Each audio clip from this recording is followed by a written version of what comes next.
but its principal value to the world and its principal doctrine is we go out into the streets and beat people the fuck up. We go out and we look for violence. They say they end fights. No, they start them. I've been maced for the Proud Boys doing absolutely nothing. They attack people who aren't doing shit. Local people in DC that they fucked up because they were on the fight and they have a fantasy that they jerk off to at night about getting in fights and knocking Antifas out, and so they look for Antifa everywhere. So I don't want to like reform the Proud Boys in any way on this show. They're a disgusting organization. So there was a man and a woman who were attacked in the street by Antifa, and they came out in regards to that to make sure that people got back to their hotels safely. And then they and then they made the situation 10 times worse because they just attacked random locals. I was just standing there and they maced me. They're a fascist fight club. That's what they do. They don't like Antifa because they also do shit fucking on the streets, and that's their boogeyman that they use to go justify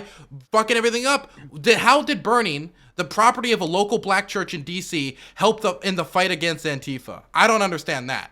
Oh, you mean the Black Lives Matter sign? Yes, they burnt the property of a local black church. You don't do that. Gotcha. Okay. Okay, but wait, is that okay? Do you denounce that? What? Denouncing burning a Black Lives Matter sign?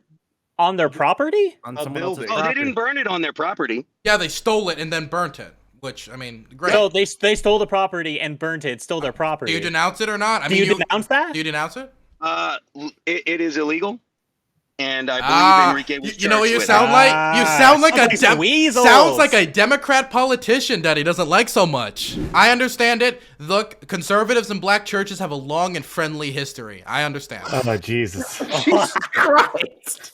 God damn it. Oh, Oh, we getting spicy here.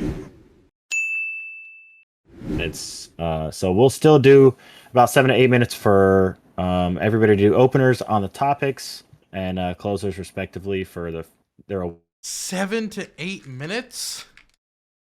Okay. So I guess for each one. Interrupting is welcome, but don't go overboard with it. The last time you can mention a topic is on the opener of the next topic. Both these topics are pretty meaty, so I think we'll get it all out of the way. The cage match is a mechanic home to the American Octagon. And Dylan thinks he's the best villain and he can steal our mechanics, but I'm even more of a villain because I can steal the whole show from Sprout, okay? I'm just kidding.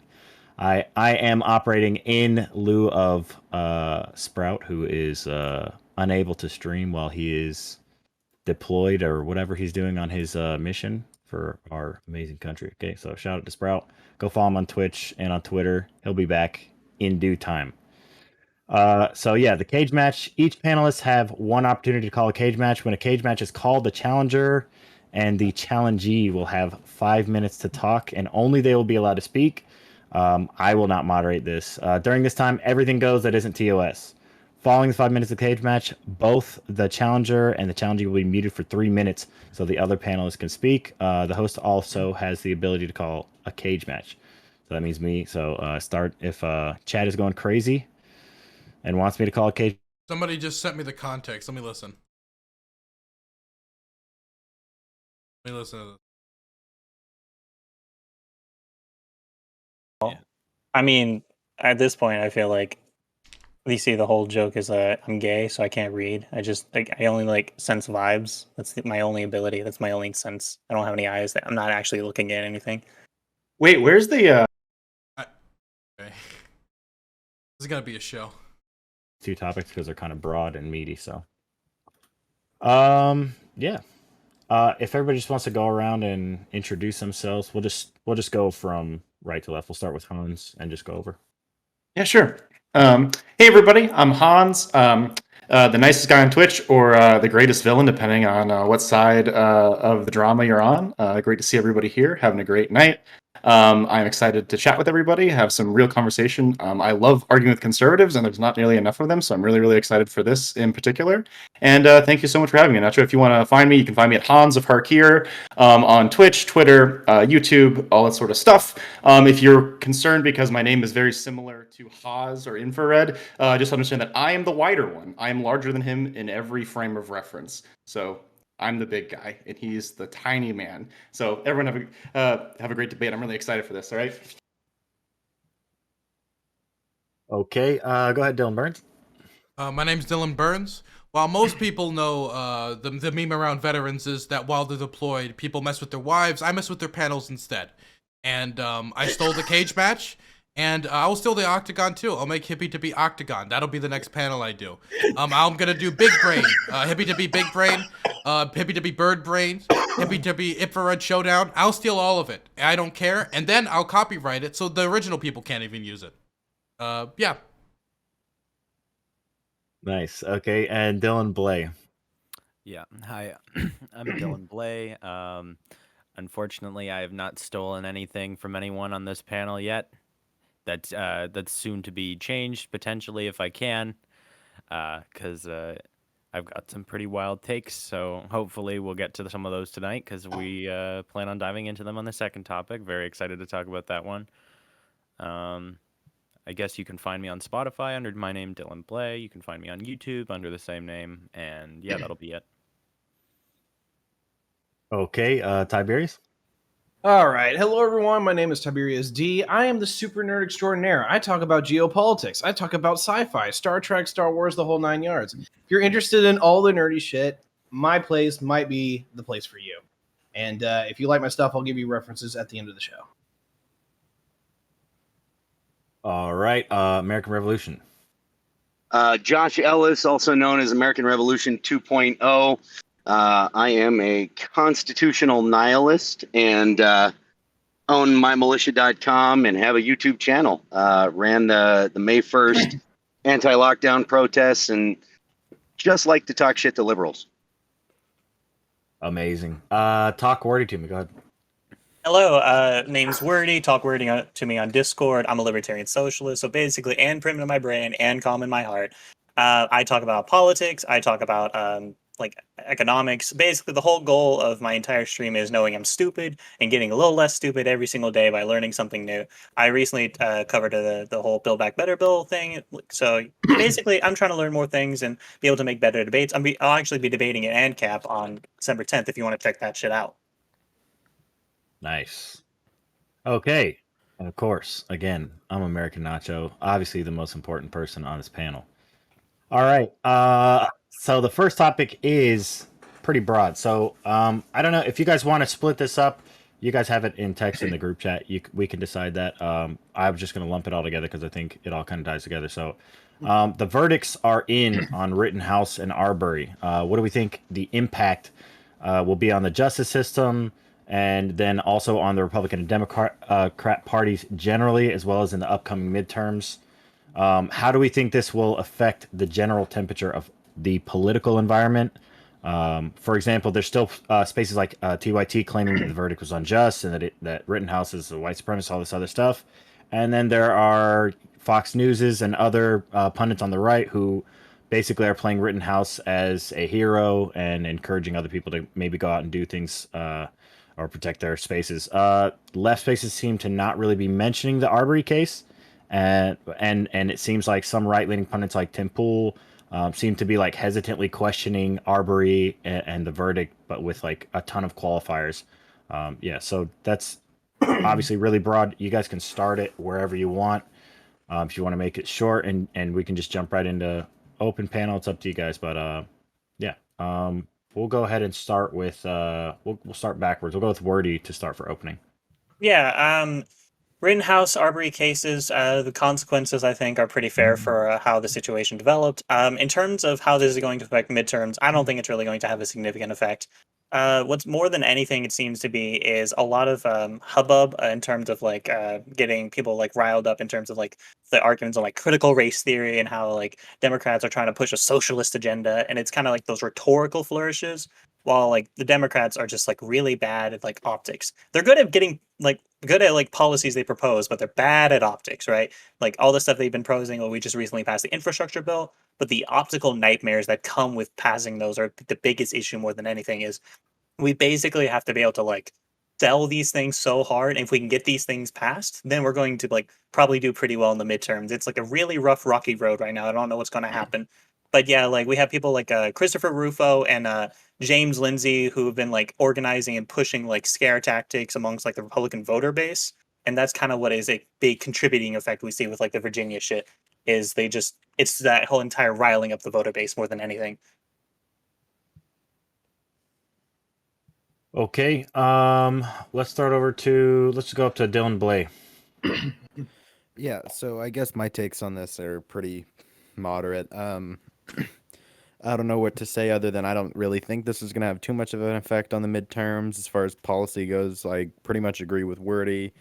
Democrats pretty optically bad.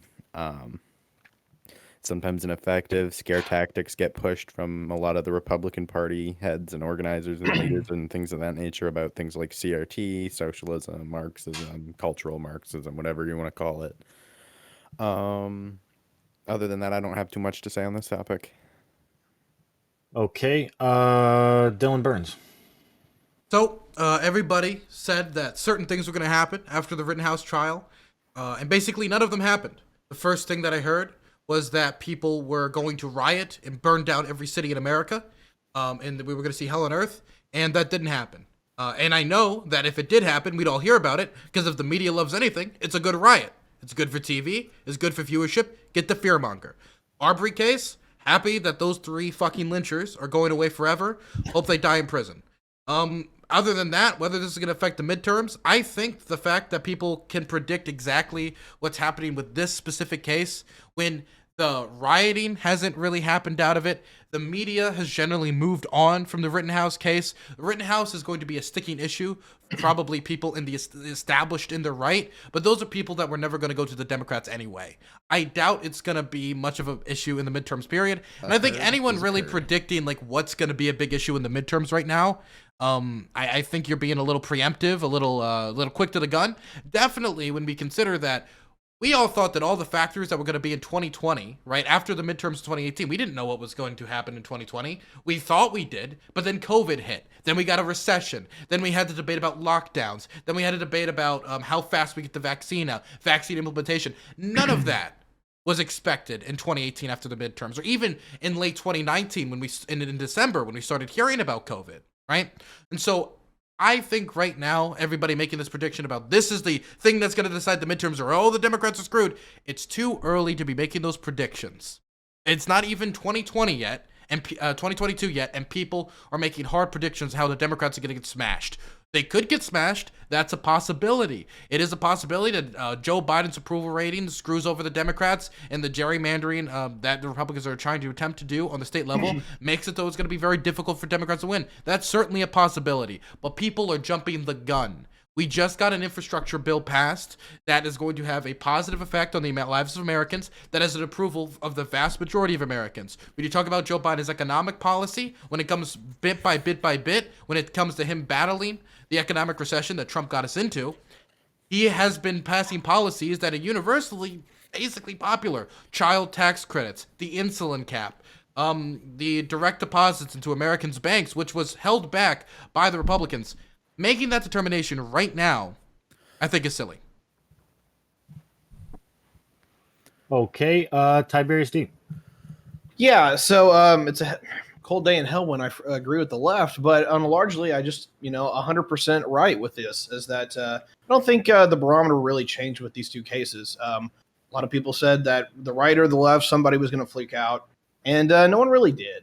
If anything, this is, I think, most sides or most people agree, outside of like crazy ass people on the internet that like to stir shit, that mostly everything fell out the way it was supposed to, and that's good. As far as what's actually going to make 2022 make or break, I'm not going to say it's callable now. I actually agree with Dylan on that. But if you're looking for what will probably make or break, it's if the Democrats pass Build Back Better. If they can pass that with any kind of scale, another $1 trillion here or there, they're probably going to win 22. But if they can't, I'm a lot more skeptical, and I'll end with that. All right, and Hans of Harker. Yeah, not going to try and retread anything that Dylan or Tiberius said. Both cases seem to go how they were supposed to go. One was one was a pretty clear case of self-defense. The other one was a pretty obvious murder of one man by 3 men. Obviously, people are going to use them for their political ends. There's a million other things that can happen between now and the midterms. They could try and repeal Roe v. Wade because the Texas shit, like divorce and stuff. There's a million things that can happen. So I don't feel like this is strongly going to like do anything beyond embolden people in certain internet echo chambers, right? So if we can avoid that, if we can crush that and hopefully be a little bit more reasonable, it seems like our justice system in these two cases seemed to do what it was supposed to do. So not saying that systemic racism doesn't exist, obviously it does. There's a lot of things we can fix in our criminal justice system, but it seems like right now the people who unlawfully killed a black man are now in prison, and a person who, however stupid he was to be there, has the right to self-defense, has been pretty much enshrined in our nation for a long time. So things seem to be happening as intended, and it's too early to tell. Okay, and last but not least, Josh. All right. Yeah, I mean, I tend to agree with pretty much everybody so far. I think the news cycle nowadays is so short that these two aren't really going to play any major significance in the 2022 midterms. They are going to be trotted out like pageant queens, to be put on display as needed. I mean, Rittenhouse clearly is in that realm of being a pageant queen for the right at this point, and I would tend to bet that he's going to be pulled out and paraded as needed, but that's only going to affect the base. It's not going to change any votes. So I don't think anything that's happening now is going to affect the midterms. How this new variant changes things, how the economy continues to, get destroyed. Those may have factors, but yeah, I don't think these two are going to have anything to do with it. Okay, and the floor is open, and I'll be kind of maybe stepping in to try to explain, I guess, where my thought process on this a little bit, here and there. So I might try to steer the conversation in a certain direction. Generally, I guess what I'm really concerned, or what was really making me, or what I liked about this topic is how do we think that do we think this has any impact on the justice system, or could have potentially had any impact on the justice system?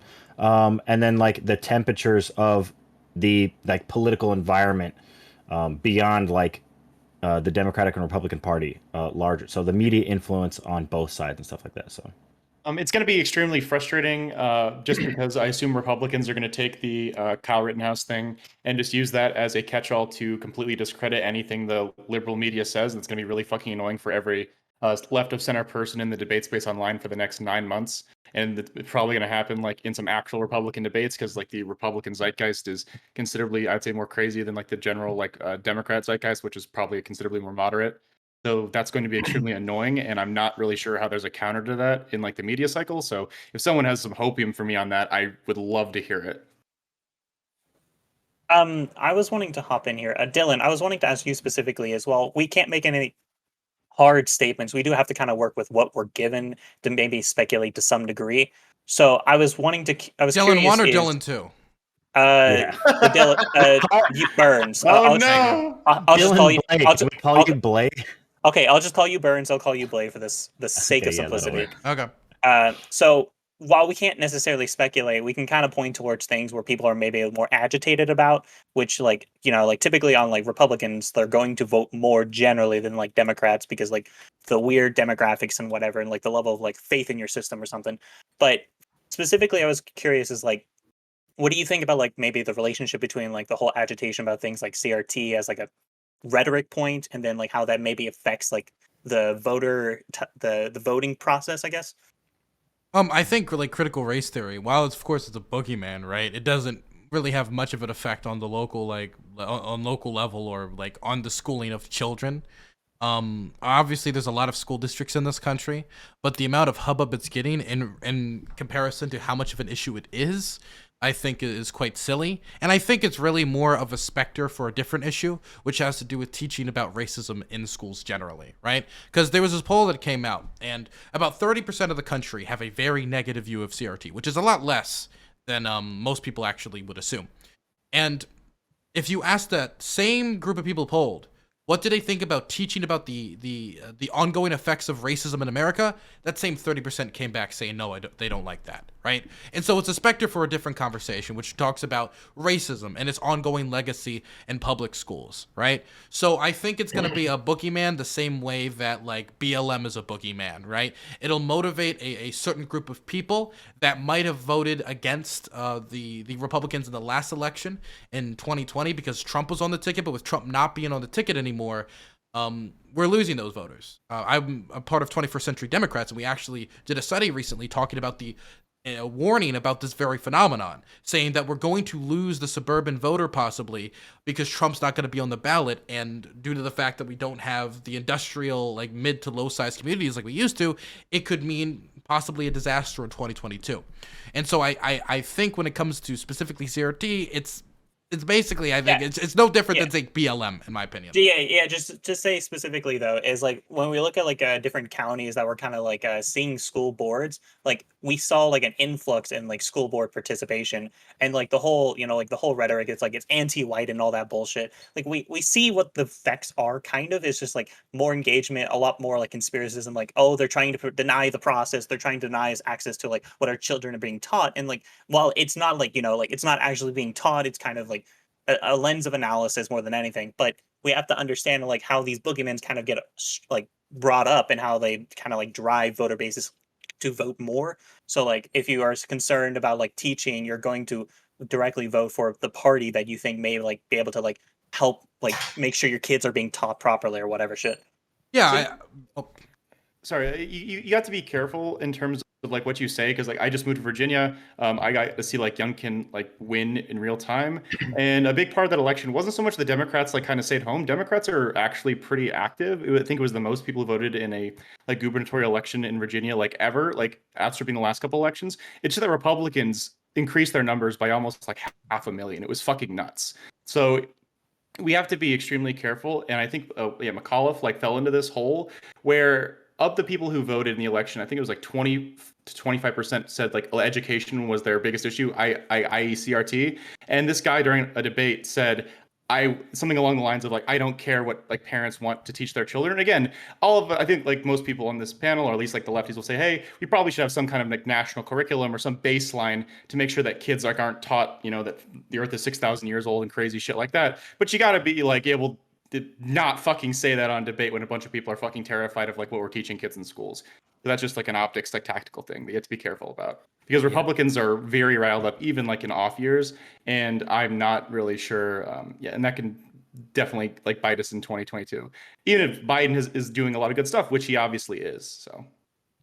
Well, yeah, I think that harkens back to what we were all talking about at the very beginning, especially with me and Wordy, when we were kind of hitting home on the fact in our opening statements that modern Democrats are like really dog shit at rhetoric and really dog shit at optics in terms of, like that's something I don't think that the American left, so to speak, is ever going to really have on the Republicans, because we're not like really as good of agitators, so to speak, as kind of the American right wing is.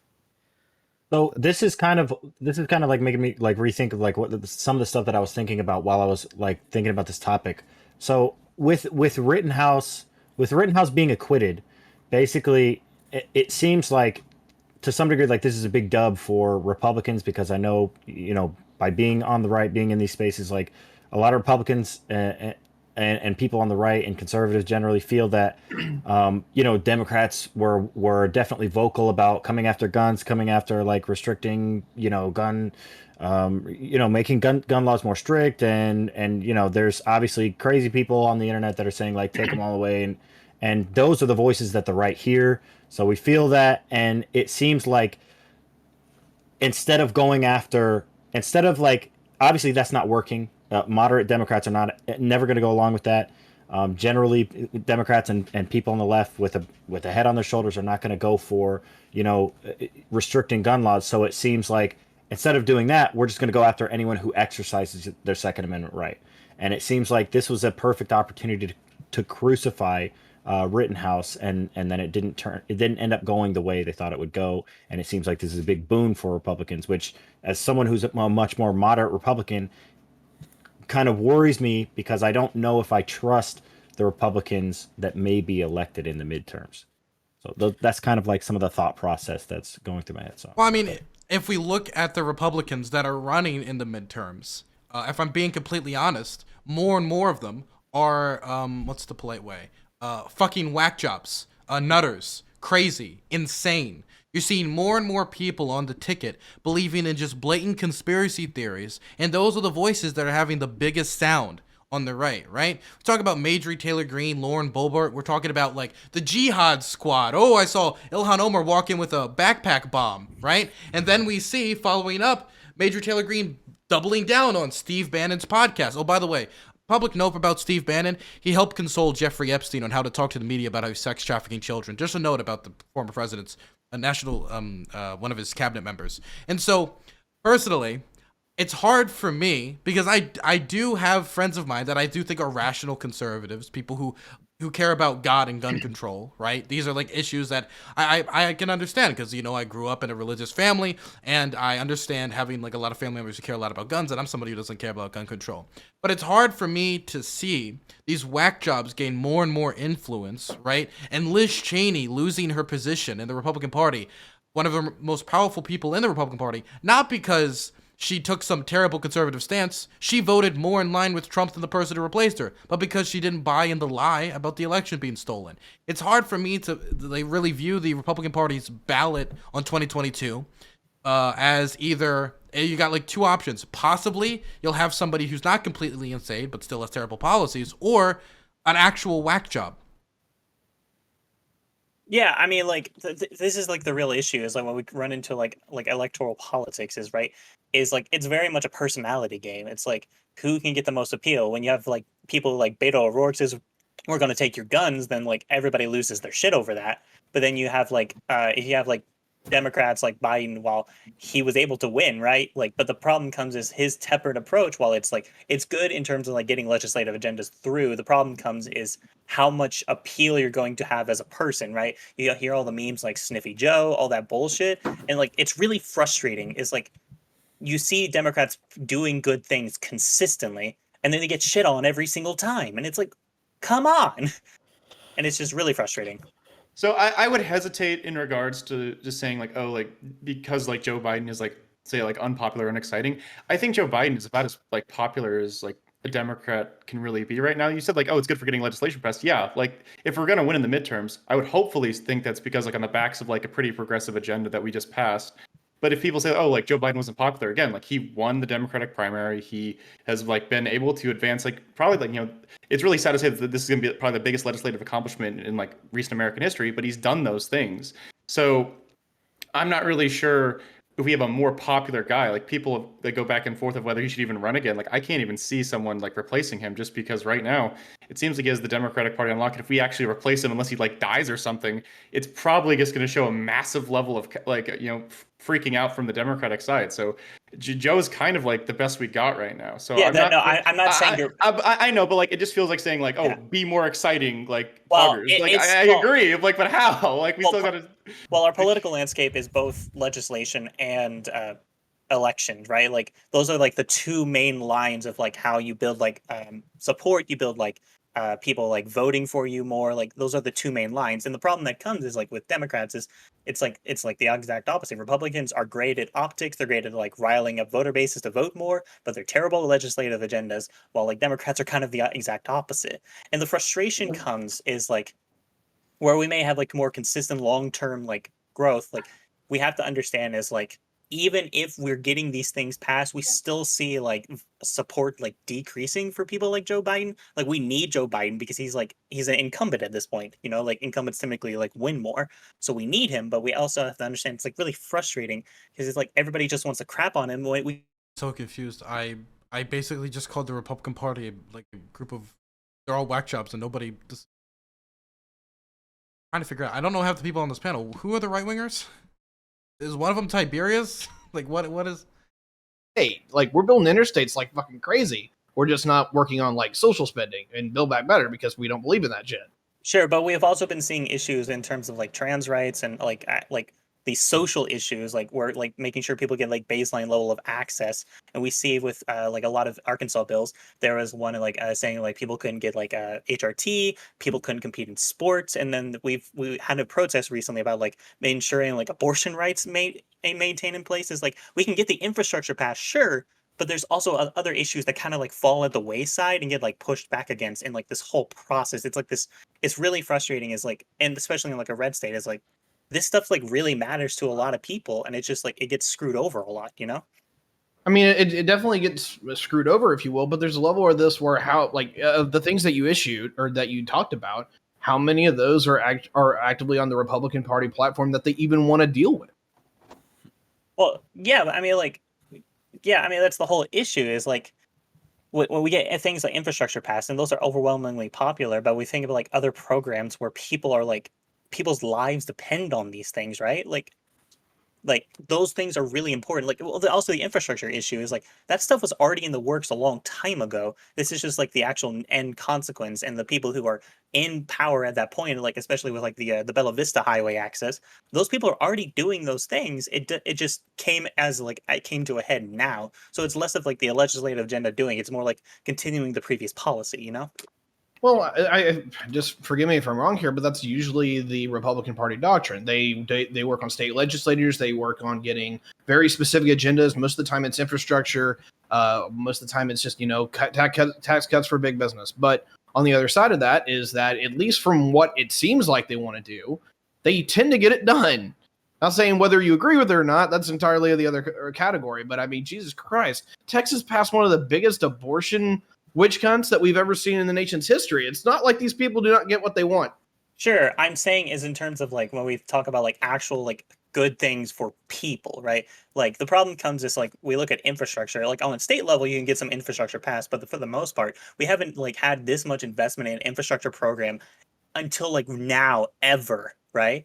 Like this whole argument of like they get things like infrastructure passed sometimes maybe, but it's not really consistently, especially when we're looking at like the national stage, because this is like where the midterms are focused, right? It's like primarily it's going to be the national politics. That's where we kind of have to keep our attention right now. And can I also just say, like, quickly, like, the idea that Republicans just get the job done.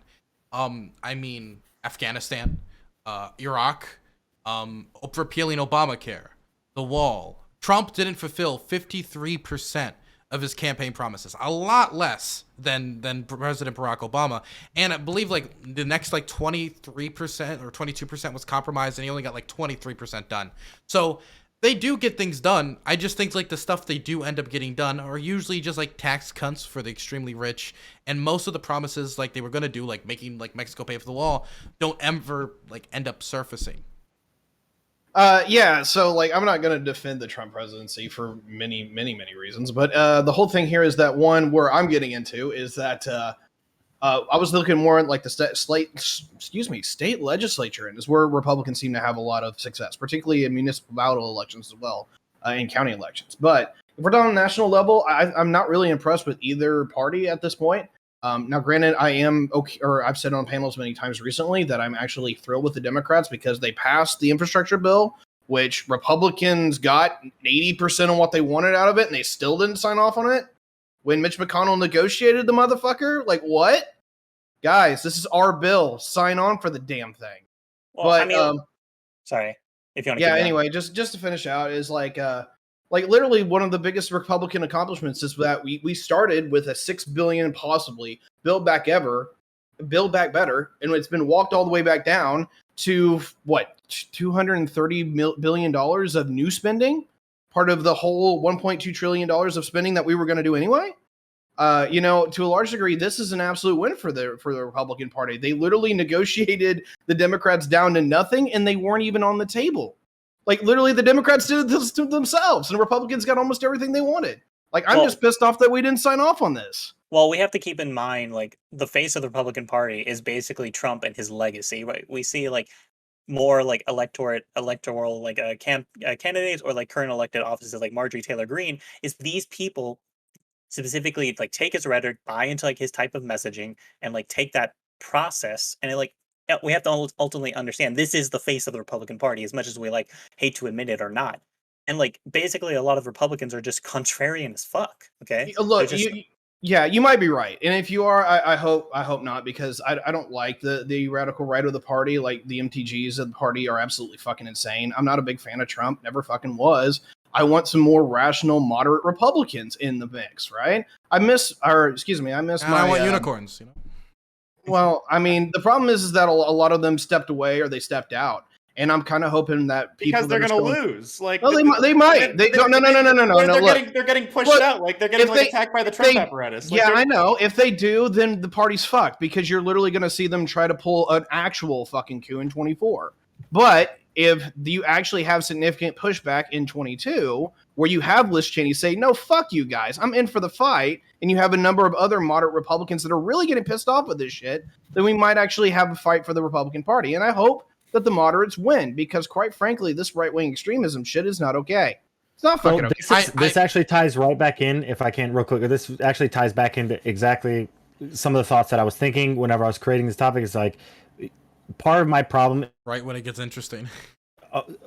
like bitching about, I have the same issues. Like I would rather have some more moderate Republicans. I don't want necessarily like a full like Trump or Republican party going on.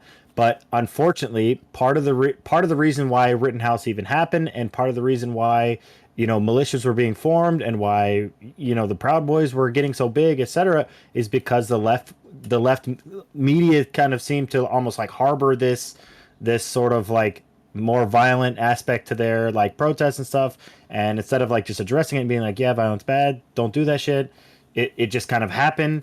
And then now we have ACAB, we have all these other things that are basically the media not allowing for Can I cage match the there to be moderator? any criticism of that. What's that? Can I cage match I'm the trying- moderator? Can I cage you match know you? I'm gonna I'm trying to like I'm at this cage point, match! Cage match! Cage match! Unofficial moderator. Go, Dylan. Go get him. Look, Look, 5 minutes. I'm trying to keep it sort of like on Who's topic. ready to No, he's rumble? cage matching you. He's cage matching you. Everyone else be quiet. I thought, okay, see, this is Okay, why the okay, cage match of okay. Dylan Burns is much better, because we just let it go. Sure. He came here and took over the whole. All right, let's go. All right, Okay. fine. Okay, so here's a question, Mr. Moderator. You say that the left harbors the violent rioters. 94% of the left's protests are peaceful, right? The vast majority of Americans don't like violence and riots. If you ask the vast majority of people, they're going to denounce riots. But the thing is about the left, they're also going to prescribe why we have these riots, why this is happening. If you look at any time in American history where race was an issue, these riots happen. People like to pretend the civil rights movement was all cookies and cream and it was a bunch of marshmallows, and they forget about the ghetto uprisings, which were violent, and people fucking died from that shit for years. For years that happened.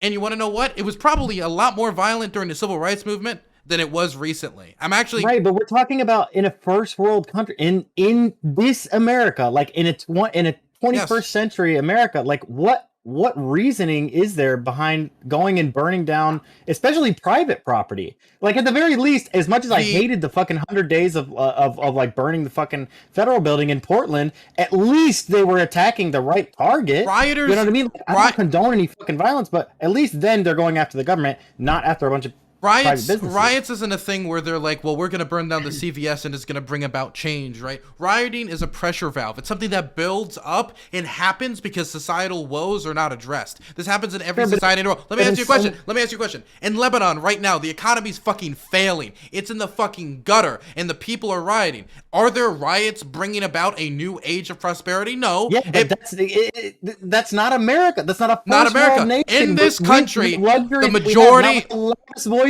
on the planet. In this country, the majority of Americans could not afford a $400 emergency. 35,000 Americans die every year because they can't even go to the hospital because they don't have health insurance. Economic issues and race issue are intermixing to create a pressure valve, and these things are not being addressed. And in many instances, when you look at life expectancy in the United States, sometimes it's getting even worse than it was just a few years ago. But they can be addressed through our systems. Like, and do you not voice and more voice here than anywhere else? Couldn't somebody like, said that during the wait? Somebody 2/3 of the country is not voting. Of course, they're not going to feel like they're being heard. Couldn't people have said the same thing about the civil rights movement? But riots still happened. It's not. That's what I'm saying. This is past the civil. I'm talking about This is a 21st century direct. This is a talking about direct extension of the civil now. rights movement. It is the legacy of the civil rights movement continuing It's to this not. day. It's not. Okay. No, it's not the same. Though there's not. Do you want to ask the? We can ask the family of Dr. King. If there's anyone who has, are we still segregated. let's ask the family of Dr. King. I mean, if there's anyone who's going to be an authority on the civil rights movement, it's probably the family of Dr. King. What do you think their opinion on people stopping the Black Lives Matter movement is right now? Or how about we talk about all the laws on the state level? Look, wait. Hold on. If that's what you think that I'm for, I'm not for stopping the Black Lives Matter movement. I don't have any problem with like. I didn't say you Black were. Lives Matter movement. I'm simply pointing out that the left wing media was definitely kind of like throwing their arm over this and like unintentionally encouraging it. The left wing media. Hold on. I've heard you on Media your and channel politicians. talk about how some of these like pundits on the right, like Ben Shapiro and Crowder, whatever, they don't necessarily like lie directly, but they lie by omission, and that was kind of what the Democratic Party as a whole was doing. It's not like they were openly endorsing like let's all go burn. Look, wait, no, I got no, the cage match. Look, we got a couple more minutes. I'm still going. Wait, stop. Everybody else, shut the fuck up. Okay, listen. Okay, so you just did two things. The left-wing media, that's one thing, right? And the Democrats. I understand why the Democrats are going to downplay violence because it's a talking point, and I don't like the old violence is okay. But the thing is, the media loves violence. They love it. They love it so much. They love to put their cameras in front of a riot, dude. If I put rioting on my screen and I start covering rioting, my viewers are going to stoop through the roof. Anytime I cover rioting on my stream, my viewers go through the roof. And the same thing is true for the mainstream media. They love rioting. How many times have you seen CNN or any of these other commentators talk about 94% of them are protests? This is actually an exception. Yeah, You'll in see. front of the burning front The thing is, yes, there'll be certain individual commentators that'll be like, well, I will of course like to say that the majority of this is peaceful, of this specific protest. That's great. As they continue to roll on all of the violent protests, let's talk about the amount of coverage of the peaceful protests, which is 94% of them, in comparison to the violent protests. What is the coverage in comparison? Wait, say that again. Sorry. How much Someone's does the media adding- cover the peaceful protests in comparison to the violent protests? Oh yeah, well it's always going to be like the violent shit. That's what. And That's what they so want. people Like, are going to think violent, and this is what people think, that violence is just happening all the time. These protests are all violent because of how the media prioritizes the violent protests. Okay, I agree with you, but like, if there's any amount of this, like one thing that we saw, for as much as you want to shit on Republicans, or I'm sure some of them were being theatrical about it. As soon as the 6th happened, like everybody was like, okay, yeah, that shit was fucking bad. Like that's bad. Like we shouldn't do that shit. Yep. And I think even previously to that, I think there were Republicans that were calling out like violence that happened at protests, like with Proud Boys and other shit like that. So the latter part of what I was trying to like get to was that I'm also not like endorsing like the Proud Boys or other organizations that are going out and being like anti-protesting this shit. Like it's just the fact of the matter that what it appears is that the Democrats are like, well, this is happening on our side, so let's just ignore this shit because we need to get let me ask you a Biden question. in office. We need to get Trump out and we need to get Biden in. So let's just ignore this for now. And then now it festers, and now you have a Democratic Party that's dealing with these more extremist like ideas, kind of like fracturing and trying to deal with that in the Biden administration. And then on the right, you have a bunch of like the reverse happening now, where they're kind of like putting the arm around like some more extreme or far right groups, and it's like not an environment that. Does that make sense? Like that's. I understand what you're trying to say. I guess my main thing is, of course, I believe anytime a Democrat sees rioting, they say, I condemn this. This is terrible. This is not in the spirit of our movement. We should continue to be peaceful, and then return to their point. Right? Rioting. They don't do that. They never do that. They No, don't. they do. They Ever. do. They do that Bullshit. all the time. No, they do. They do They it. Watch literally- it. Hey. Wait, Wait. Newsom. Let's do it Talk right now. Newsom. If you Every- look at Twitter, recently. Let's do it right now. Right now. if you look- Everybody who's a lefty in here, raise your hand. If you're a lefty in here or you're left wing in some way. Now keep it. Now lower it if you think rioting is great and we should all go riot. Wow, look at that. And if you do the same for politicians and everything, of course they're I gonna. saw somebody flinch. Oh yeah, they flinched. They pulled up. But the thing is, Somewhat confused by the question. why would a politician, okay, go out there and out of nowhere just be like, yeah, actually rioting's good, rioting's base, and if you ask me about rioting, I'm not gonna say it's bad. It's literally suicide because the vast majority of Americans hate rioting for good reason. Okay. Dude, you would be They surprised. literally do not condemn it. They They do not. They No, do. literally don't. Can I, if I look it up right now, do you think I can find the president or somebody or some Democrats condemning rioting if I go Google it right now? Yeah, but I bet you couldn't find that many. Literally, I couldn't find that many. Okay, let's go look it up. Okay. This is. Wait, I'm gonna wait, say we- this. we also Isn't have there to- like wait, wait, wait, isn't there Moderate, like okay. countless statements of Alright, Biden hold on. coming out Hold here on. I'll pull and saying he's against moderator it? privileges one more time to rebut, and then I'm not doing this again, okay? Because I'm not supposed to get in here. But I had to. Nobody was stirring it up, okay? So the problem is that you do have Democrats who are basically endorsing violence too, so that kind of Ooh. sucks too, like Maxine Waters and Here's the Okay, question. well, like saying right that here. shit. Waters Okay. I thinks got something it. stupid. Fuck her, okay? Joe Biden, the most influential Democrat in the country. The deadly violence we saw overnight in Portland is unacceptable. As a country, must condemn the incitement of hate and resentment that led to this deadly clash. That's a We condemning also- of What rioting. do you say Sounds about pretty. Kenosha? Sounds What do you pretty say about decisive against the Kenosha? rioting. What did he say about Kenosha? What did he say He about li- Kenosha? Wait. Yeah, So let he me ask you a said question. stop the rioting. He didn't Wait, say anything let me about ask you a Kenosha. question. Literally made somebody Wait, edit a wait, video. what the fuck is that? Wait, no, that's a terrible standard. You can Wait, find let me ask you a one question. thing he condemned it. Oh, it's awesome. Let me ask you a That's question. awesome. American You find one Rev? riot he American condemned. Rev? Yeah. Let me ask you a question. So, Mhm. have you condemned the lynching of Arbery? Because I have yet to see you do it. Does that mean you support it? No. But if that's ridiculous to say, You well, should this watch my one channel. I riot, actually have. so you condemned Okay. it. You did? Yeah. Wonderful. So do you think, Okay. what about Not the to other, be wait. that- Okay, that's one. You condemned one. So if I list Mm-hmm. out every lynching that has happened in the United States in the last 10 years, can I Oh, find a did video? condemning them all. You did it. You're just lying now. You're just being facetious. But my point is, I am. of course, No, my point is, I ran the May 1st protests across at every state capital in the United States. Uh-huh. You know why there was no violence from anybody on the right? Because we shut it down. Because we condemned it Yes. before it happened. Literally, and you Tell know me, what? tell me one leader of BLM who has done that. Tell me one leader of BLM. Wait. Number one, I can what tell is you how a you're okay? wrong. Number one, what's Wait, a wait, leader wait, of BLM? wait. By the way, what do you mean by leader of BLM? What do you mean by that? BLM org. The organization? That's not okay. Number one, Wait. BLM is there's a movement and then there's an organization. There's two Yeah. separate. things. Blah blah blah blah. So blah, why blah. the organization though? Because that's You talk about the most. Cage match. 1 second. Okay. Fuck this guy. Do you not understand the difference between an organization and a movement, and how One BLM? hasn't.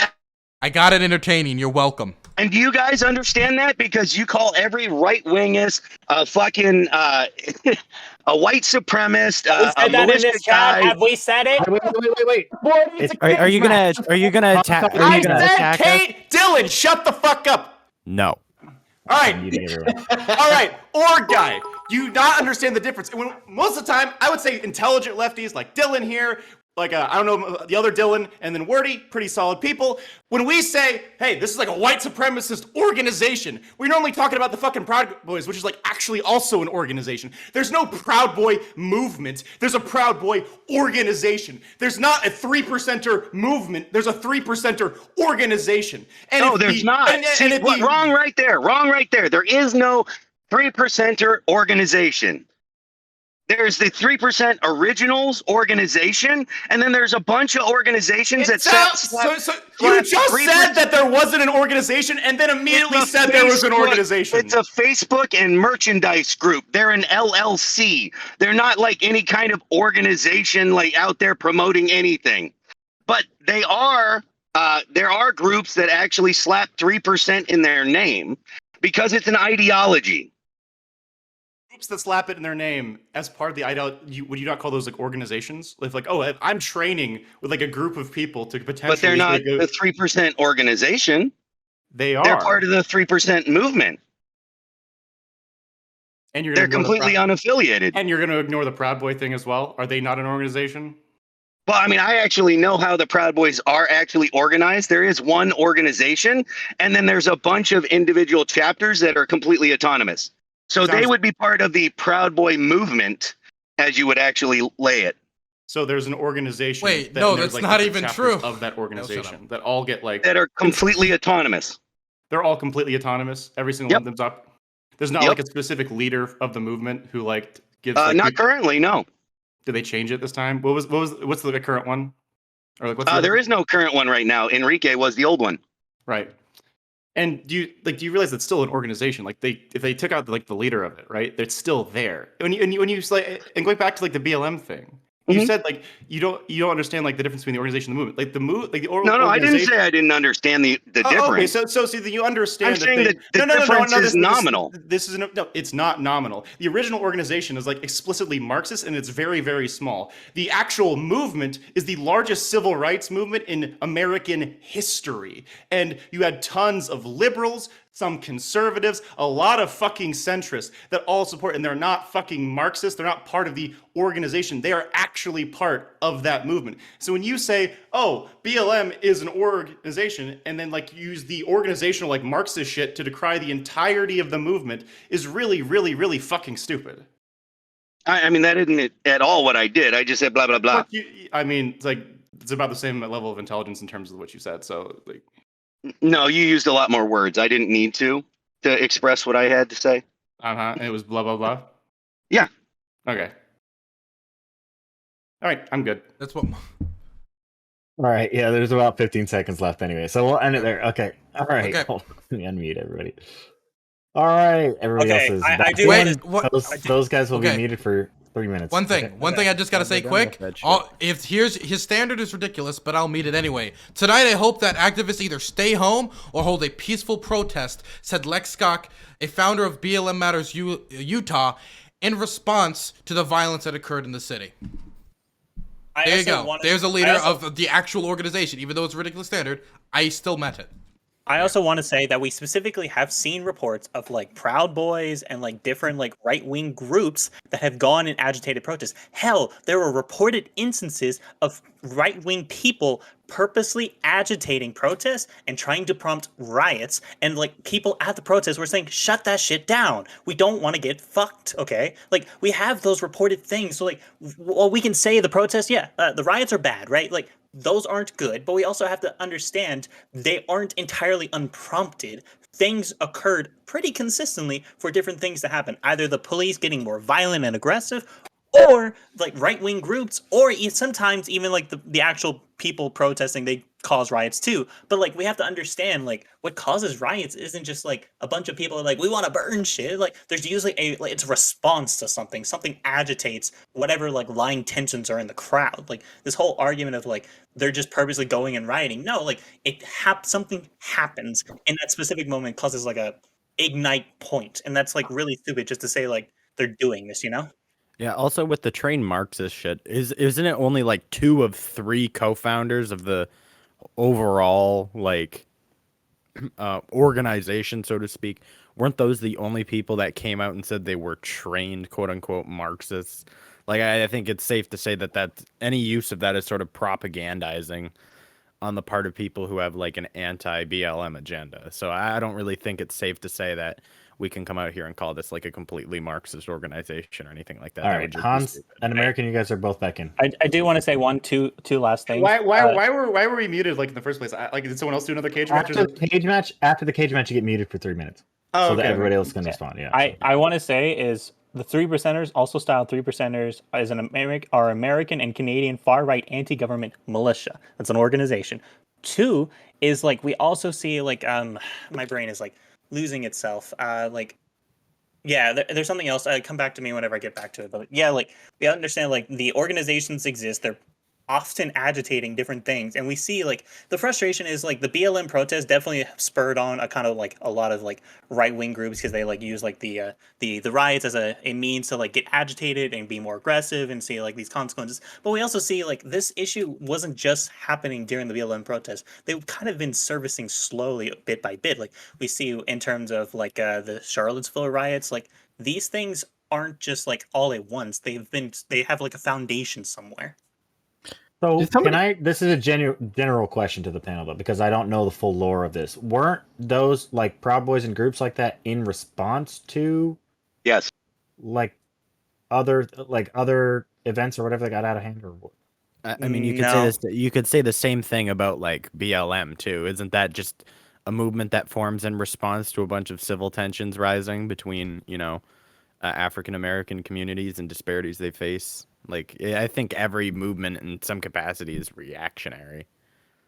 I mean, the to an Proud extent, 'cause Boys- they react to some type of event that goes on, that takes place, that makes it so these organizations have to form. Like, I don't think that's a Yeah. Crazy It also thing to says say. like it says the Proud Boys were founded in 2016. So all like crazy riots and stuff that had happened in like 2020, they were founded 4 years before that. I don't think like the left was burning down cities in like the year of our Lord 2016. So if you're going to use like the left as an example as to why the Proud Boys are rising up to fight back, it seems like they kind of got here first in terms of crazy shit. No, the Proud Boys were a response to Gavin McInnes being shut down at colleges. Up until that point, they were nothing more than a drinking club and, basically a joke. And he called them out because Antifa and other left-wing activists were shutting him down at colleges. So he called them in to be his personal security. And that was how they originally got known as the alternative to Antifa. Did anyone else cross Antifa off of their left or right wing propaganda words bingo chart, or is that just me? Well, I also do want to say you're also incorrect, American Rev. I have a friend who is like connected to the Proud Boys. Like Tiberius knows who this is, but she's communicated to me like there is some level of communication. Well, it's not as much as like it was like earlier in like the year, but like there is some still communication. They're still contacting each other to some extent. Yeah, they are in contact with each other. I know several presidents and many people throughout the nation that are Proud Boys. Yeah. And they're all scumbags. True. I wouldn't go with all of them. I mean, Just most of them. most. Wait. Is there the one nice guy they wheel around for the cameras? They're like, hey, this guy hasn't like attacked anyone. I mean, or if you want stabbed any women, to, if you want to group BLM, we can group Proud Boys. Like, you want to do this rhetorical thing, we can do it all day, motherfucker. Well, I believe what Hans is referring to is the token white friend of the Proud Boys movement. So there's that. The one white guy. They got one. The one This is white guy. conversation. What the hell? Okay. So, Well, everything's becoming kind of a joke. Okay. Everything's becoming pretty much a joke at this point because we're throwing buzzwords around at this Yeah, point. I don't know yeah. how Like, much what further is we can go with this who invented the conversation. time machine that rewinded his hate minds? Like, what the fuck? wait. There's a show with cage go matches. ahead. Is this supposed to be productive? Like, super Oh, productive? yeah. I mean, Get come rid on. of meme and cream. You really Look- think there's gonna be a productive fucking So- discourse? The thing- thought the there thing- was. Like, This is that's the place for productive discourse, okay? You're not No. having more productive conversations. So than the It this. thing- doesn't the- want productive come on a discourse. panel. It wants What do you its pound of expect? flesh. Oh, my So bad. the- Whenever I'm invited, I usually assume that somebody actually wants to have a real conversation. I'm sorry. Let me go fucking play with my balls for the next 30 minutes. Okay, yeah, fine with that. So the Fine. Proud We can Boys. have a productive conversation. All All We the also power can, like, to you, meme and cream. Tiberius. All the power to We can you. do both Okay. here. Stop. Yeah, Okay. multitask, dude. Stop. Dylan, go ahead. So the thing is with the Proud Boys, right? So Enrique Tarrio, right, was involved in what happened on January 6th, and he was arrested for firearms charges in the Capitol, and he's been deeply involved with multiple people who stormed the Capitol, like our old Twitch friend Suspect Sushi, who stormed the Capitol, scumbag. Or we could talk about the Proud Boys that coordinated January 6th, every single point of incitement. The Washington Post broke this down great on a YouTube video that I suggest everybody go check out, and how they, with their headsets, would go to each other, tell them to go up to the guardrail next to the cops and charge, grab it, shove them back, and then continue until eventually they got into the building. They were deeply involved in coordinating. If you want to talk about anybody that actually planned, quote unquote, the insurrection, they would be the one organization you can actually point to and say, yes, they were involved in planning an insurrection against the United States government, because they were inciting at every single point until they got inside of the Capitol and stormed it. And so if its leadership is involved in that, not to even start on Joe Biggs and how he was involved in what happened on J6, because the other guy was, I think, in jail, or he was on bail or whatever because of the firearms charges. If its leadership... Enrique was just let out and told to immediately leave the area. Yes, Enrique. Okay, so that one. So I fail to see if its leadership are all scumbags, if they engage in street violence on the regular, and its founder was very open about his penchant for violence. I mean, it's probably true that maybe there's a grandpa in a wheelchair who's in the organization to hand out cookies, but its principal value to the world and its principal doctrine is we go out into the streets and beat people the fuck up. We go out and we look for violence. They say they end fights? No, they start them. I've been maced for the Proud Boys doing absolutely nothing. The video is publicly available. Well, the Proud Boys, with a bunch of other protests, they charge us. They attack people who aren't doing shit. Local people in D.C. that they fucked up because they were on the fight and they have a fantasy that they jerk off to at night about getting in fights and knocking Antifas out. And so they look for Antifa everywhere. So I don't want to like reform the Proud Boys in any way on this show. They're a disgusting organization. So you completely drop out what anybody did prior to the Proud Boys being out. So let me ask you a question. If Like I'm the man standing, and woman who were attacked in the Someone street. was being a government To be in clear. a college, so they gotta To- stab people in the to street. be clear. Checkmate. Checkmate. okay, They okay. got it. No, Wait, to be that clear. night in So December, an old couple were attacked. okay, that doesn't. Okay, let me be honest. That doesn't matter as an organization. Hold And what I on, mean by that, because I didn't hear anything. Okay, which means nobody on the stream heard anything.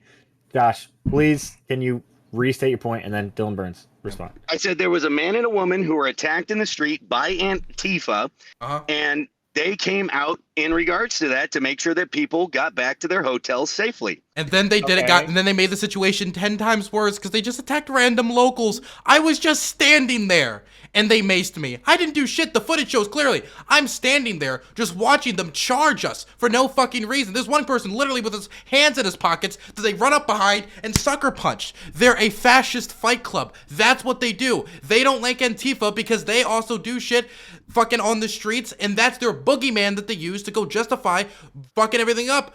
How did burning the property of a local black church in D.C. help in the fight against Antifa? I don't understand that. I'm sorry, can you repeat that one? How was the burning of a local black church of its property in D.C. helpful in the fight against Antifa? Oh, you mean the Black Lives Matter sign? Yes, they burnt the property of a Gotcha. local black church. You don't do that. Gotcha. Okay. Okay, but So you're saying- wait, I didn't burn the building. I just burned the sign attached to the building, which was also just burning the making sure fucking I- building. Hey, Wait, I'm just okay. making sure I heard what the hell he said, dude. Wait, you're wait, is that okay? Do you denounce that? What? Denouncing burning a Black Lives Matter sign? On their property? on A someone else's building. Oh, they property. didn't burn it on their property. Yeah, they stole it and then burnt it. Which, I mean, great. So they stole the property and burnt it. It's still their property. Do you denounce it or not? I Do mean, you denounce that? Do you denounce it? It is illegal, and I believe Enrique was you know what you charged with sound it. like? You sound like sounds like a weasels. sounds like a Democrat politician that he doesn't like so much. You like we get in trouble for saying like the fucking BLM burning down shit, but the minute like any Proud Boys do anything, we don't denounce it. Okay. Okay, Yeah, I at get this it. point, it's literally just like Tiberius, side see your politics. party, Look, see the Look, issues. I understand it. Look, conservatives and black churches have a long and friendly history. I understand. Oh Jesus! Jesus Christ. God damn it. Oh. Oh, we getting spicy here. So let's try to maybe at the nearing the end of this topic. Let's try to come to some resolve. What the hell can we do about this shit? Because I was also live streaming in DC, and I have on live stream people coming up and throwing piss bombs at this couple, people beating the shit out of just people wearing MAGA hats. So there is equal happening on both sides, and to some degree, it seems like it seems like religious violence. It's like it goes all the way back to the ancient text, and it doesn't really matter who started it. You just keep going back and forth because they did it too. So it's I mean, this is real easy. No, that's incomparable. So let me give an olive branch to the crazy guy who says the burning a black church is fine. But specifically, right? The left and BLM, we caused a lot of fucking property damage in 2020, and that's fucking atrocious. I think every lefty here would raise their hand and condemn it, right? Pretty fucking easy. In terms of violence, in terms of killing people, the right wing is dramatically higher. It's been shown in virtually every analysis of American domestic terrorism, all that stuff. That's the fucking right. Yeah. Sometimes lefties do really stupid shit and they burn buildings, and that is fucking atrocious, and that is condemnable, and every person here, I assume, will condemn it. But you fucking kill people. And when you burn buildings, you're like, well, it wasn't technically the building. We only stole it and lit it on fire, and then everything's fine. What do you? I mean, if we're making distinctions, there's a distinction between burning a building down that somebody uses to make a living and a sign that's stapled onto another You don't sign. think that the people who work at that church are making a living at that church? Feels pretty fucking rude. I think if they burn down that church, then your comparison would be adequate, but it's not. They took a stapled-on sign off and lit it on fire. It's not the same as lighting the church on So fire. wait, let me just say. Wait, why can't we? Okay, so the thing is, here's the thing. The first thing I'd like to say is I think the saying you did this or you did, he didn't do anything as far as I know. I don't think this guy went out and just punched random people. I don't know anything he's done. The thing is, right? The history of black churches and the use of force and violence against them is very, very violent in this country. A lot of people know about like Black Wall Street, but you can talk about like 1919, like black churches, and I think it was Kansas, or I think it was Georgia, being burnt to the ground because of like misreportings and lynchings following them of black Or like the churches. massacres in Arkansas. What group did that? What group did that? It was locals. It was 1919. Proud Boys weren't a thing yet. Gavin McInnes had yet to be. But was there a group involved in that? Was there a group, like a mob? I don't know if there's a specific organization. But what I'm trying to get at here is that the use of force and violence against black churches has a very scary history. And so when you start being like, well, I don't think it's bad to take the property of black churches and burn their property, even if you disagree with their politics, right? If I went to your home and I started taking or local churches in Alabama, and it was like one of them like said, I don't know, it was a sign that was like, hey, we like abortion, or we're gonna stop abortion, or some like believe in God, and I'm like, I hate God, and I take that and I burn it, that'd be disgusting. I'd condemn it immediately. But it seems like you can't condemn the burning of this property of a local black church in DC. Yeah, the simple take here is just come out here and denounce it. Like, why haven't you just like said, no, that's bad, we don't accept it? Every leftist on this panel has literally said fucking violence, terrible shit, okay? We don't want any of that. And you're like playing defense for people stealing other people's property and lighting it on fire. Like, I'm wrapping my head around it. I'm saying there's a slight difference between taking a sign off and lighting it on fire away from the building so that nothing... Yeah, what so about what you're right-wing groups purposely agitating violence? Like, like for example, sorry. I wanted to get something in here. What you're doing here is you're coming out here and you're playing this rhetorical defense for this side that it's politics you agree with more than ours, and you're doing this to justify it. Yeah, that's exactly what you're doing. You're like, well, it's different. No, it's like, how about you come out here? How about you come out here and you can? How about you come out here and you just go, fuck that. That's a bad thing. We don't do it. I want to hear you say it right now to everyone sitting here. Was that a bad idea? Was it a bad thing to do? Take that sign and burn it. So you don't think it was a bad thing? Okay. So stealing and destroying personal was property. that a Freudian okay slip? With the destruction of personal property? Was that a Freudian slip or something? Since he's alone here, I'll just say, I'll push back a little bit and just be like, the left was saying the same things about private businesses that were... No. I'm gonna stop. No. I'm gonna stop you because I'm gonna answer the question that you just fucking asked. We don't go to defense for shit like this. This is our problem. We need to ostracize people like this from the Republican Party, and we need to go, hey, no, we're more sane. This is not what we represent. Fuck this shit. Destruction of property is destruction of property. I don't care if I don't agree with BLM. I'm not advocating for taking off their fucking signs and going off to burn them. Fuck that, and fuck this guy. Thank you, Tiberius, for coming out and having some sense. Base. I appreciate it. I had to go. And everybody, can we get a round of applause for Tiberius real quick for being a sensible conservative? Woo. So now the thing is, I just want to say that we started this topic with this guy talking about, show me one example of BLM people condemning the destruction of property, one example of the condemning of the violence and the rioting, and then we all like, hey, here's an example. Also, we condemn it. What about you? And it was like, well, I mean, I don't know. Right? It's like a weird double standard. It would be so easy for you to say, yes, just don't burn people's property. That's literally all you need to say right now to make us like leave you alone. That's literally all you have to say. That's what I asked you to do, and you just couldn't do it. Shut the fuck up and let me finish my statement. I'd be happy to do it, but not one of you did. Okay, I literally gave you an interval. I gave you an interval to do it. I gave you a second. While interrupting me. No, I finished. I said, you say it right now. Everybody right here. You, okay? Yep, you interrupted me to say that. Interrupting me. I'm talking. All right. Interrupting is encouraged and welcomed, but I want to hear what the fuck people are saying, okay? So, go ahead, Josh. I don't need your fucking pity here. I mean, I'm the moderator, okay? I want to hear what the fuck's being said. People watching want to hear what's being question? said. Okay? Like, dude, he literally... Okay, please.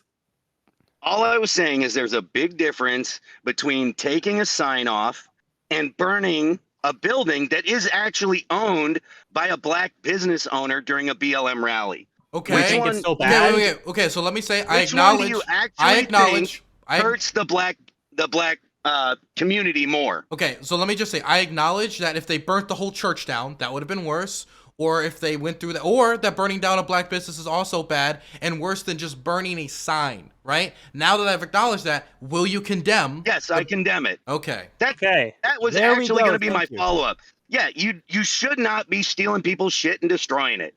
Jesus Christ. Why did it take so long for you to say that? You were sitting there like, Because I you don't- couldn't like if shut I the hell admit up. the We right, let there's you any give you violence. Time, dude. Don't lie to me. We literally sat here for like a good 10 seconds just for you to say, and then you say, "Yep, that's okay." You literally said that. Don't I don't gave lie to you me, an okay? I'm opening not to fucking say it. stupid. I gave you an opening to say it. Like literally, I Yeah, said. after you I mean, this is interrupted my 4v1, statement, okay, asshole. so I couldn't hear what was going on either. So okay, let's, you got what you want. Okay.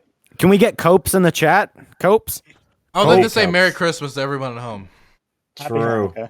Hanukkah. Dylan Sprout said that he's glad you got to participate in the authentic cage match earlier. Kind of late, but I mean, like, he's yeah. he's happy for you. I mean, I that understand. happens nowhere else on any other panel that originated nowhere else. Just like how, like, the authentic liquor experience is dying from moonshine poisoning. Yes. Okay. Do we? I guess we want to wrap this topic up, or I mean, Yep. Final All right. question. Yeah, everyone American, gets sick of this American shit. Rev, do you consider how mean we've been to you on this To panel better or worse than burning a sign? to what I was saying. Okay, I'll let you ask your question, and then we'll go into closing statements. I'll let you ask, and I'll let him respond, and then we'll go into closing. Okay, so to remind everyone, because we got real far off, but I thought we would, and that's why I wanted to talk about this. This was, the verdicts of Rittenhouse and Arbery, and the impact it will have on the parties generally in the upcoming midterms, and the general temperature of the political environments, etc. And to bring it on home, what was on my mind was, how do we maybe solve an issue like this? How do we actually bridge this gap between two sides that are obviously pretty far apart? So I'll let you ask your question, Hans, but just with that in mind, that's where we'll start in closing. So Hans, go ahead. I was just going to ask American Rev if us all being mean to him on the panel is better or worse than stealing a sign and burning it. Nah, I deal with real Antifa. You guys are nothing. Okay. Cool. Real Antifa. Yeah, I want to say specifically, in terms of, can you repeat the question? My brain fucked.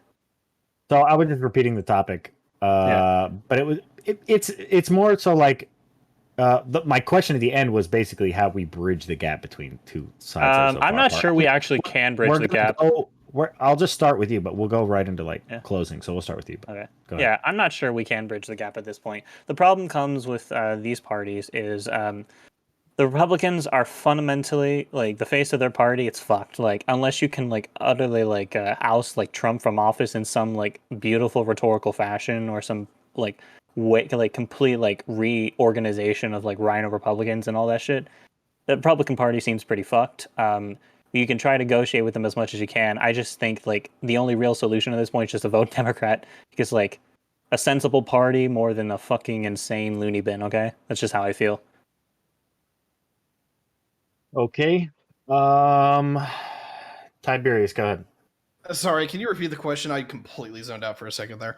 Well, I just recapped the topic that we actually started with, and how it will affect the general temperature, and basically, I asked though how we kind of could bridge, recognizing that these two sides, the farther wings are so far apart, Okay, so I'll condense this into largely what's been said, because I think we all agree with the original thesis where this isn't a big deal. Most people got what was reasonable, and so we're not fighting about it, and that's why we blew over the topic.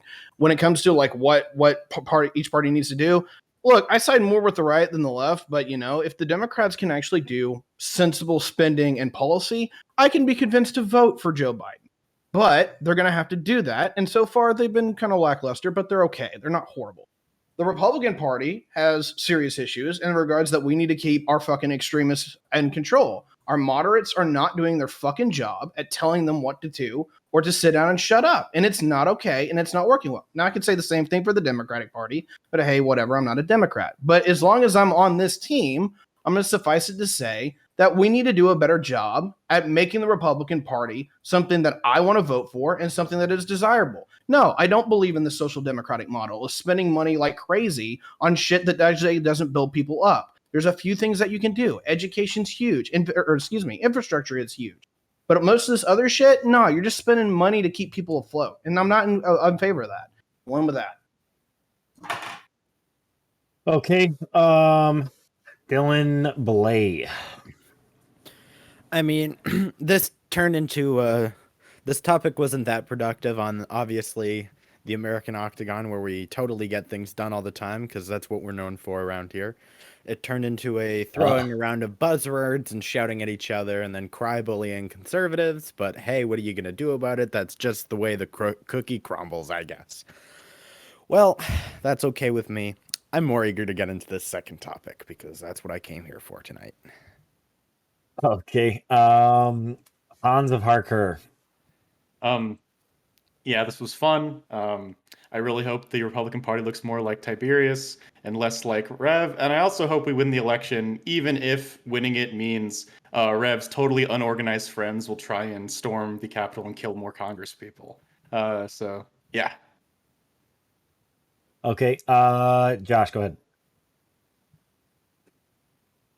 Honestly, I don't think the divide will be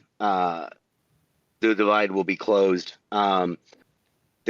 We as a society have gone far too deep down the path of technology. Quite honestly, we've stepped too far away from our humanity, and it's not coming back. The further we step away from the humanity and the deeper we go down the technology rabbit hole, the less and less we're actually going to talk and deal with each other on a one-on-one basis.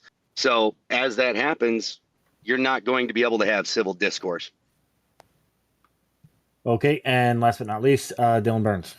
Okay, first, I want to recommend a book series. It's The Years of Lyndon Johnson, in response to what Tiberius said. And the reason why is many of these social programs, the point was never like, well, we're going to give them food stamps because food stamps will mean they'll no longer be poor or it'll solve poverty. It was meant to keep them afloat because it was meant to deal with the most brutal and hard facts of poverty, which was starvation, which was malnutrition. Also, things like food stamps can actually help improve, for example, education outcomes, because when children can eat, they're able to, do better in school. You need to have a full stomach if you're going to be able to concentrate in class. So I don't know how that criticism of that is really relevant when the point of it isn't to solve poverty. The point of it is to deal with the most abstract problems of poverty. The big problem of Lyndon B. Johnson's legacy was the fact he didn't get to finish his plan, right? Because the thing is, he was supposed to first deal with the most abstract failures of poverty and then work on building up infrastructure, work on building up the economy to give people a successful future.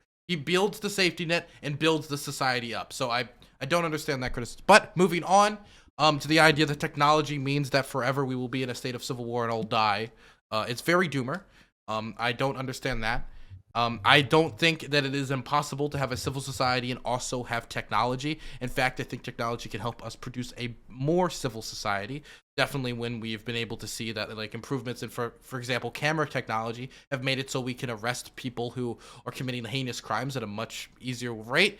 And we have seen extreme developments in, for example, psychological treatments. We can help people who we thought were just people that could not be helped whatsoever re-enter society productively. I think we can with modern medical treatment. So I don't understand that I think maybe social media is the problem there, which is a problem that could be addressed either through the wiping of disinformation off of social media. That's something that I think needs to be done in order for us to have a decent society, because if we can't agree on facts, then it's never going to be possible to ever agree on policy or a path forward. My biggest problem when it comes to the Republican Party isn't just that they have a completely different mindset from me. The biggest problem the Republican Party faces right now is just a denial of the truth. The majority of Republicans deny that Donald Trump lost the 2020 election. Democracy cannot work if one side cannot accept failure, cannot accept a loss, and cannot, take the L. And so the biggest problem right now, stopping that productive society, is the spreading of disinformation and accepting the truth. And so I think that's the main thing we need to work on when it comes to the Republican Party before addressing their policy failures.